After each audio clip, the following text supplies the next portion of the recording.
خدا را پاکستانیوں، شوکت خانم ہاسپٹل کو سیاست میں گھسیٹنا بند کیجیے۔ ان کے اپنے کچھ اصول ہیں جن کو ہر شخص کے لیے جاننا بہت ضروری ہے۔ شوکت خانم 60 سال سے اوپر کے مریض کو نہیں لیتے۔ وہ مریض بھی نہیں لیتے جنہوں نے پہلے کہیں ٹریٹمنٹ شروع کیا ہو۔ وہ مریض بھی نہیں لیتے جہاں زندگی کی امید کم ہو۔ میں نے خود کچھ انتہائی غریب دیہی خواتین کا علاج شوکت خانم سے ہوتے دیکھا ہے۔ وہ آج بھی دوا لینے جاتی ہیں۔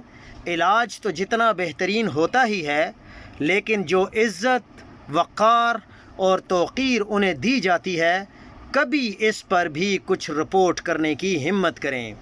یقین ماریں ان لوگوں سے پوچھیں جن کا وہاں پر فری علاج ہو رہا ہے۔ خواجہ آصف جیسے لوگ، مسلم لیگ نون والے اکثر اوقات شوکت خانم پر کیچڑ اچھالتے ہیں، تو اس سے پرہیز کیجیے۔